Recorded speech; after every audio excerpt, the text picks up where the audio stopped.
Okay, let's think about this for a second. Imagine, just imagine not being able to read, like a simple letter, maybe instructions, even a text message from someone. Yeah, it's hard for many of us to picture, but for, well, millions around the world, that's just daily life. Exactly. And it affects everything, doesn't it? Yeah. Accessing information, opportunities, even just, protecting yourself. A huge barrier. Which really brings us to our topic today. Right. How can technology step in here? Specifically, can it bridge this gap for people who can't read or write? We're looking at one particular piece of tech today, Dr. Maya GPT. It's an AI tool. And the idea is it might empower illiterate individuals in ways that honestly were kind of unimaginable before. It's linked to Dr. Srivatsa, who's presented as the visionary behind it. And he also created something called Aashapath. That's right, yeah. Aashapath was developed to help the Karnataka State Unorganized Workers and Women Rights Council. So there's a clear history there of trying to help vulnerable groups. That context is really important, I think. It sets the stage. Yes. So, our mission, if you like, for this deep dive is to figure out how Dr. Maya GPT could let someone who's illiterate create documents, communicate, even protect themselves, all just by speaking. No reading or writing needed. It sounds ambitious. It does. So first, let's properly acknowledge the challenge. Illiteracy creates this massive divide, doesn't it, between those who can easily access information and those who can't. Oh, absolutely. It locks people out of so much. We found sources emphasizing it's not just about decoding words on a page. It's more than that. Yeah, literacy involves critical thinking, really understanding things, expressing yourself, Yeah. things we take for granted. And there are psychological hurdles too, right? Feelings of inadequacy, low self-esteem. Definitely. Feeling left out, maybe ashamed. It's a heavy burden. Okay, so that's the problem space. Now, enter Dr. Maya GPT. How is it positioned as a solution? Well, it's presented as this AI-driven tool specifically designed for these literacy challenges. So not just a general AI, but targeted. Exactly. The key seems to be personalization. It supposedly adapts to how each person speaks, their strengths, their weaknesses, tailored learning, basically. That makes sense, like it meets you where you are. They use the term intuitive learning. The idea is to make it feel natural, not like a traditional, maybe intimidating school lesson. Okay, and the core function we wanted to focus on, this idea of speaking to create, how does that actually work? So the concept is you just talk. Yeah. You speak what you want to say, whether it's a letter, a text message, an email, maybe even notes for a document. And the AI turns your speech into written text. That's the idea. It completely bypasses the need for the user to read or write. It's aimed squarely at empowering, as one source put it, the forgotten, the illiterate, and the underserved. Using methods that feel intuitive, you mentioned intuitive learning. Right, and interestingly, there's mention of using visual intelligence, too.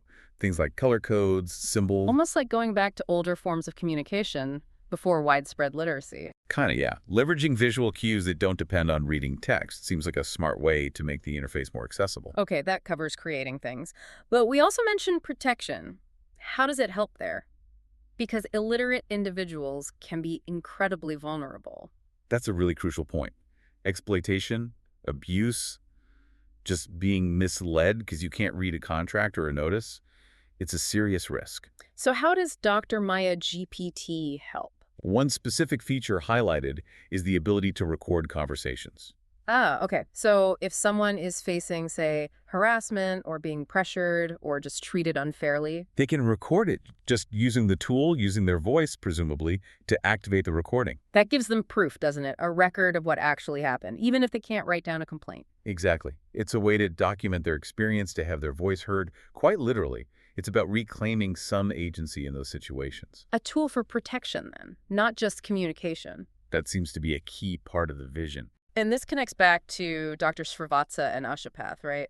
Helping that specific group in Karnataka, the unorganized workers and women. It seems like a direct evolution of that mission, taking the potential of AI and applying it to the challenges faced by these vulnerable populations, giving them practical tools. There's an understanding there, it seems, that our society relies so heavily on academic qualifications, on literacy. That it inevitably creates gaps, leaves people behind. And Dr. Maya GPT is trying to bridge one of those gaps, empowering people regardless of their literacy level, using speech as the bridge. Right. It's tackling the practical and the psychological barriers. How does it tackle the psychological ones? Just by being easy to use. That's part of it. But also by offering personalized support. feeling like the tool understands you, maybe. Yeah. And there's mention of community features, too. Community. How so? Encouraging collaboration, maybe peer feedback, creating a supportive environment around the tool, not just using it in isolation. That can help build confidence. It's a more holistic approach than just, here's an app. It seems to aim for that, yeah.